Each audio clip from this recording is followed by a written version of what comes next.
Grüezi, ein paar Informationen. Grüezi, etwas zum Mitnehmen. Grüezi wohl, ein paar Informationen für Sie zum Mitnehmen. Grüezi, was ist das, wenn ich fragen darf?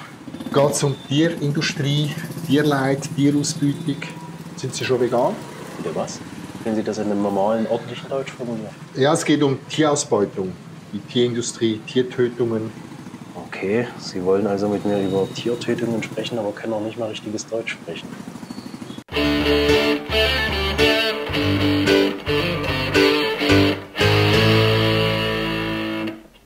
Bahnhofsklatscher. Sollen wir etwa die halbe Welt aufnehmen, als ob ganz Afrika bei uns Platz hat? Wer bist du denn? Ich bin das Strohmann-Argument. Ich widerlege Argumente von Gegnern, die sie niemals vorgebracht haben.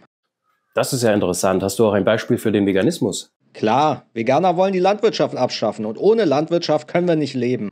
Außerdem können Veganer gar nicht zu 100% vegan leben, weil zum Beispiel in Handybildschirmen tierisches Cholesterin steckt. Du bist ja ein lustiger Geselle. Wir VeganerInnen wollen die Landwirtschaft doch gar nicht abschaffen. Wir wollen nur die tiernutzende Landwirtschaft abschaffen. Außerdem ist der Veganismus ein Ideal, nach dem wir leben.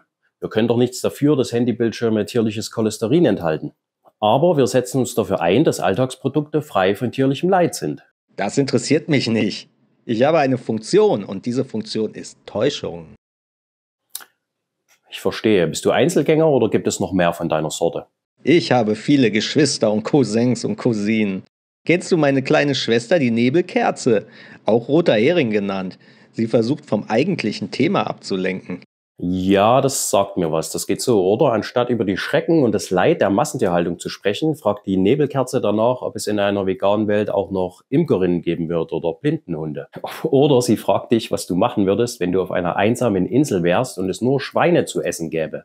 Genau, oder mein kleiner Bruder, der Dammbruch. Er versucht absurde Konsequenzen zu ziehen. Ah, im Sinne von, wenn wir ein Zugeständnis machen, hat das unkontrollierbare Folgen. Wenn wir Tieren Rechte zugestehen, bekommen dann als nächstes Kakteen und Steine auch Rechte. Au ja, Rechte für Kakteen. Du bist klug. KLUK. Kennst du das Argument der Angst? Diese Schwester schürt Ängste und appelliert an die Furcht. Sowas wie, wenn wir nicht an Tieren experimentieren, sterben viele Menschen. Oder eine vegane Ernährung kann zu Mangelerscheinungen führen. Genau, beides ist nicht zwingend und auch nicht mal wahrscheinlich. Aber das interessiert meine Schwester nicht. Ich mag sie. Bei ihr geht es oft um Leben oder Tod. Apropos Tod, kennst du das Totschlagargument?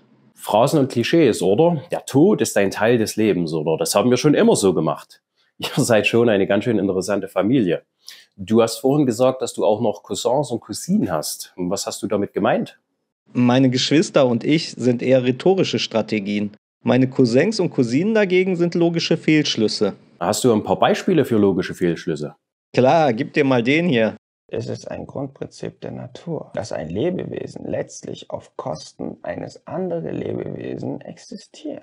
Das ist ein naturalistischer Fehlschluss. Ähnlich der Aussage, in der Natur gilt das Recht des Stärkeren, also ist es nur legitim, Tiere zu töten. Arthur Schopenhauer hat es etwas deutlicher in Die Welt als Wille und Vorstellung ausgedrückt, indem er über die Rolle des Menschen im allgegenwärtigen Kampf in der Natur schrieb. Was sagst du eigentlich zu dem Zitat als jemand, der seine Bachelorarbeit zur Ethik Schopenhauers und seine Masterarbeit zum Mitleid als Grundlage der Moral verfasst hat? Es schmerzt, das sehen zu müssen. Lass mich mal meinen Power-Modus aktivieren.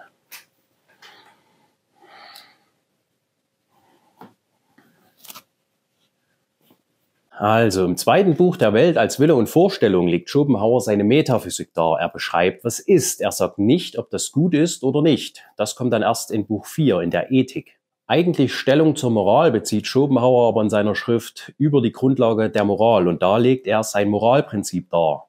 Schade niemandem, vielmehr hilf, soweit du kannst, allen. Außerdem schreibt er, die von mir aufgestellte moralische Triebfeder, also meine Moral, bewährt sich als die echte ferner dadurch, dass sie auch die Tiere in ihren Schutz nimmt. Und er ergänzt, halt hier, Mitleid mit Tieren hängt mit der Güte des Charakters so genau zusammen, dass man zuversichtlich behaupten darf, wer gegen Tiere grausam ist, könne kein guter Mensch sein. Und was, wenn nicht grausam, sind wir als Gesellschaft Tieren gegenüber? Hat Schopenhauer auch etwas zum Thema Ernährung gesagt?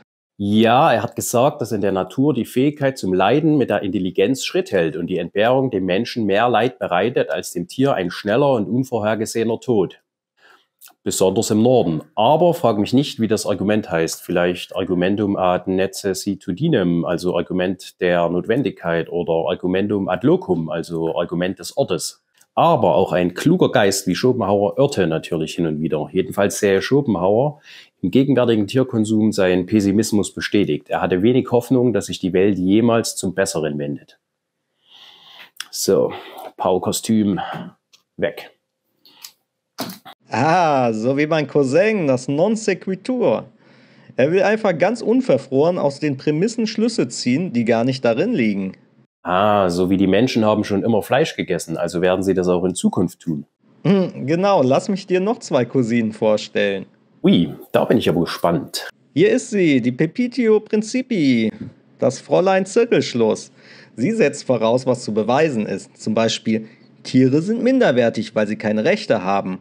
Und der Fehlschluss vom Sein auf Sollen, weil wir in unserer Gesellschaft Tiere nutzen, sollen wir das auch tun. Alles klar, ich glaube, ich verstehe dich und deine Familie jetzt ein Stück weit besser. Darf ich auch etwas hinzufügen? Klar, warum nicht? Wie wäre es mit einem Argumentum ad ideologium? Ideologie kommt aus dem Griechischen. Aber okay, was sagt denn dein Argumentum ad ideologium? Es geht so, Ideologien sind schlecht und abzulehnen. A ist eine Ideologie, also ist A abzulehnen. Klasse, noch eine neue Cousine. Aber kann es sein, dass du immer das letzte Wort haben musst? Dir geht es doch in Wirklichkeit gar nicht um den Veganismus. Du willst dich nur als besseren Menschen darstellen. Ah, das kenne ich, das ist ein Ad hominem. Ach, halt die Klappe, du Einfallspinsel. Und das ist ein Ad personam. Waldemar Worst, was denkst du über antivegane Logik? Darauf erstmal ein Steak. Wenn euch das Video gefallen hat, dann denkt daran, dass wir den Tierkonsum überwinden müssen, denn er ist schlecht. Ist das eigentlich ein Fehlschluss? Kennt ihr Fehlschlüsse, die VeganerInnen begehen? Wenn ja, dann schreibt es doch gerne mal in die Kommentare.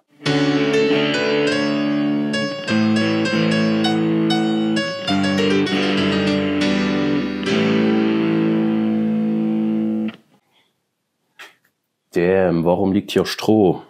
Alarm! Alarm!